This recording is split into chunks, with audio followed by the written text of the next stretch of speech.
They're not the professionals. They know. This is to get everybody discouraged, Alex. This is to break the spirit of all of us that are out here trying to fight and get our country back. This is designed to break our spirit. Well, I don't think it's done that. I don't think it's done that. I think it's energized everybody. But, I mean, her going on the Aspen Institute, have you seen the clip? It just happened an hour ago. We played it, where she says, I'm going to decide. She goes, recusing myself, no, but I'm not involved, but I decide whether we prosecute. Yeah. Clinton doublespeak. Listen, here's what they're doing. She's not going to be indicted. It's over. It's over. She's not going to be indicted. So that's the decision. They're rubbing our noses in it, squatting in our face, letting us know.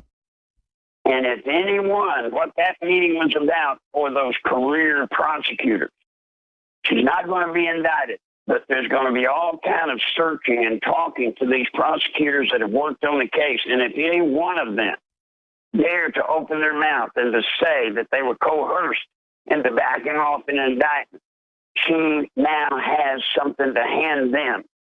I'll just give you two, just two. Two of the federal prosecutors working on this case. One of them is a pedophile.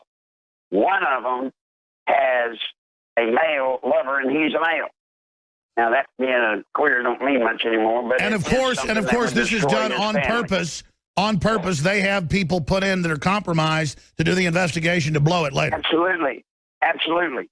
So they're going to make a point to prove. Now, remember, Alex, she's not going to be indicted. And there's going to be hell raised when she's not, especially after this meeting. You know that. That's why he had to tell her, get your pen sharpened, ready to indict people for hate speech. We won't have to indict a lot, but they'll have to indict enough to get everybody. Sure, and could he pull another OKC to blame the Liberty Movement like last time he was hanging on by his fingernails? You bet. Now, I'm telling you, that's what went down. It was one of those three or all of those three. Probably all. But I guarantee you. Wow. Well, I'm telling you, folks are mad. Folks are mad, and I think their old playbook of 20 years ago isn't going to work as well, Larry. Alex, I pray that you're right. But as of yet, I have not seen it. Now, I will tell you this, and your audience needs to write this down, please. 40-40-20. It's the rule of law in life, in politics especially. 40% are going to love Hillary. 40% are going to hate her. You could give gold bricks to the ones that hate her. They're still going to hate her. 40-40-20. 20% they call undecided. I call them don't care. If you're undecided, that means you're studying it and trying to figure it out. That 20% don't care. They're playing ball. They're at the bar or whatever. Now, when you see these polls, Alex, showing Hillary up 6 or 7 points or 8 or 12, they're bold. That's to get Trump. Sure, stay there. That's to get Trump. I tell you, this is such an incredible news day just to witness all the things that are happening around us in our world. We have the sitting attorney general, who is a complete political operative of the Clintons, Loretta Lynch, meeting on the tarmac days ago secretly with Bill Clinton. They ordered, the FBI ordered, this is ABC News, reporters have gone public, and others. We played the clip last hour. We'll play it again this hour. And said we were told to turn our cameras off and to basically not talk about it. And see, they pre-vet the questions now at these press conferences. So if you don't go along with the pre-vetting and you ever basically ask a real question, you get kicked out of the so-called press corps. So they're so arrogant that they would meet, and it took days for this to even come out. And then she went and spoke today at the Aspen Institute. We played this clip last hour. We're going to play it for Dan Bongino, former senior Secret Service agent who's quit because things were so corrupt and has valiantly been exposing what's happened.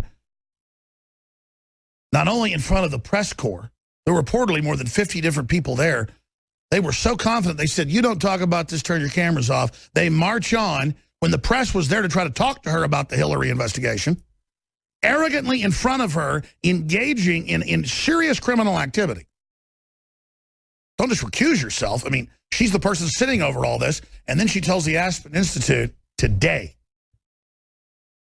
oh, I don't need to recuse myself because I'm not involved. I'm going to take his recommendation,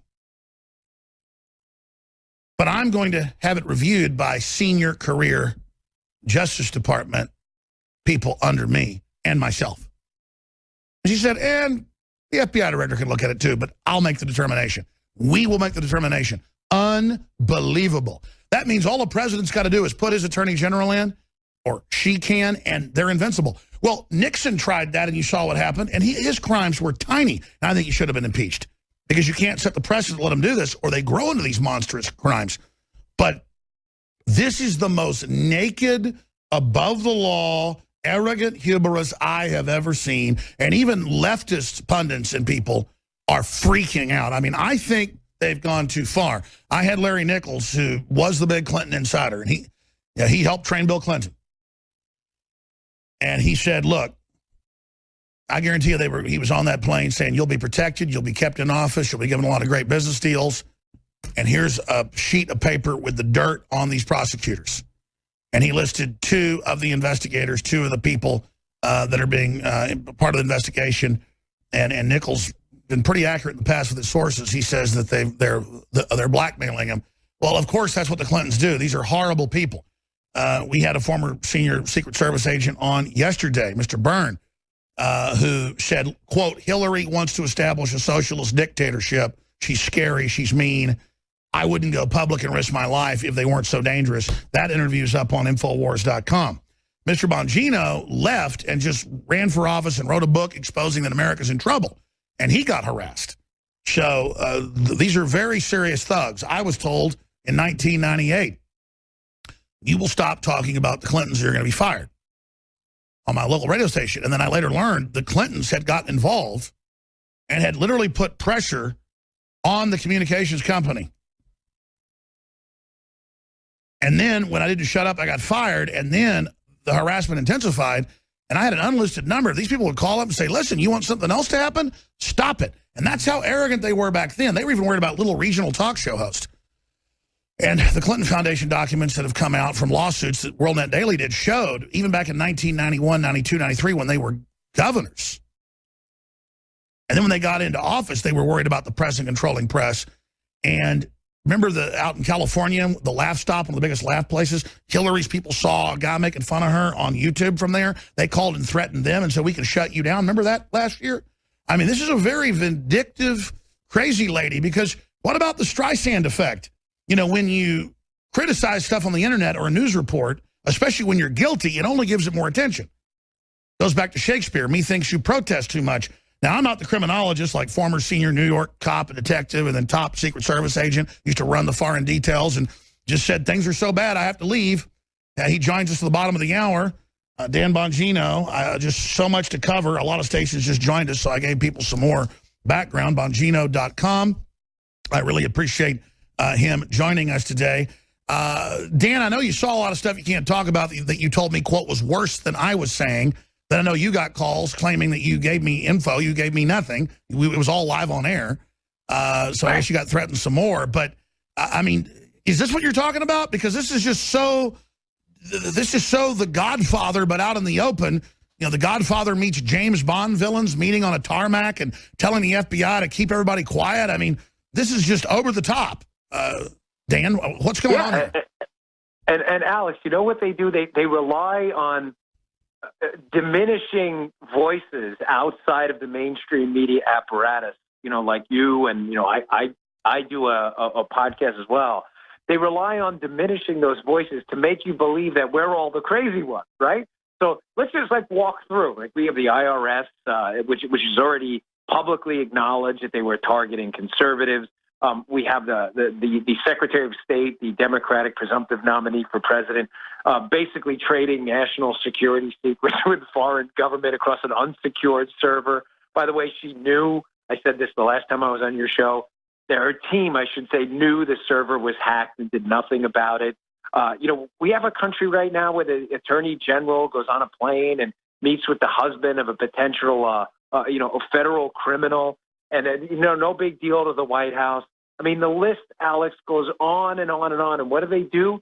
They go after other voices that are kind of calling truth to this and say, oh, look at them. They must all be tinfoil cap guys. They're all crazy, folks. Pay no attention to the man behind the curtain. I mean, it's really disturbing where we are right now as a country. And this is the way they get it done. They do it, and they laugh at everybody else for calling attention to it, and the lemmings just play along. Again, I'm not a criminologist like you or a guy with decades of experience, but I mean, for me, Dan, the FBI, according to a bunch of members of the press, ordering them, don't videotape this, don't talk about this, that really, to me, shows the criminal intent of Lynch and Clinton, that officially, hey, don't talk about this. I mean, for me, I think that takes it over the edge, and we don't just need some special investigator. I mean, I really think we need grand juries to start looking at indicting Lynch. Well, I don't know if the elements are there. And listen, this was obviously I don't know. I don't have enough adjectives to describe how disturbing her behavior in office has been. A bad call? I mean, it's understating this by a factor of 1,000. You had the sitting Attorney General of the United States responsible for the oversight of obviously the entire Department of Justice. Who's being criticized for covering for the Clintons. Right. Meeting with the husband. It's irrelevant that he's a former president. But he's an American citizen, too. He's subject to the same laws you and I are. On a private plane, and as you accurately stated, they don't want any publicity. They don't want anyone to know. They want like a cloak and dagger type thing going. And nobody finds this even remotely disturbing on the left. Alex, this is serious stuff. And the one thing I've always deeply respected about the conservatarians out there, the good constitutional conservatives and the libertarians, is they have a set of rules and principles. And I'll tell you what, they don't care what you put in front of your name, an R, a D, an L, a G for green. They couldn't give a hoot. All they care about is you violate those principles, they're coming after you too. And they're going to make sure you get out of office. My problem with the far left, not all Democrats, because there's a lot of Democrats fed up with this crap too, but with the far left is they don't care, Alex. Come after, go after the right. They're a cult. In fact, the more corruption, I'll never forget MSNBC on a bunch of their shows. We did a compilation video of Carlos Watson and Maddow, all of them going, yes, of course we're going after Christian and veterans and groups. You're racist Tea Parties. You deserve it. I mean, it's totally illegal. It's totally criminal. They just dehumanize us and call us racist, so it's okay to have the IRS persecute everybody. I mean, they're proud of that. It's very, very authoritarian, very brown shirt. I heard a clip yesterday. It was Christiane Amanpour, to use the accent they used on the show, arguing with a good conservative, Daniel Hannan. And it was from a CNN clip. And it's amazing. After the Brexit, this is to show you how the left works and how they just prosper on division politics and dividing up the country and causing animosity.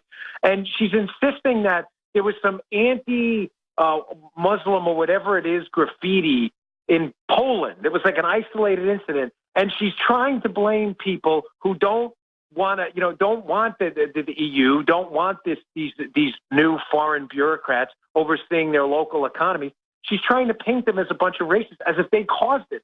You saw the same thing at these Trump rallies. Listen, regardless of your take on Trump, pro, con, or whatever, Trump has the right to say what he wants. It's a free country. We have the right to free speech. You don't incite violence anywhere else. So what does the left do? They go attack people. They're stalking people. They're breaking people's noses. And what's the media take on the left? Oh, yeah, Trump did it. Excuse me? So let me get this straight. People on the right are like, we get it. Not all Muslims are responsible for the behavior of a few terrorists out there. But on the left take is Trump says something. Every single conservative and libertarian is now responsible for some rhetoric from the Trump campaign. I know. Even the L.A. Times and the mayor there in Sacramento, when it was men with Mexican flags beating up a white woman, bloodying her for no reason, and then the media was like, well, she deserves it. I mean, it's a new level. You imagine if there was a bunch of gringos beating up a Hispanic lady, there'd be riots nationwide. There should be. I mean, it's out of control. But look at these headlines. Suspected Istanbul attack mastermind was a refugee protected by the EU. It's the same thing every time. Look at this one. Swedish woman, the police are giving them bracelets that tell Muslim men, don't rape me. I mean, it's just getting crazier and crazier. What is the sickening love affair with the left, with Orthodox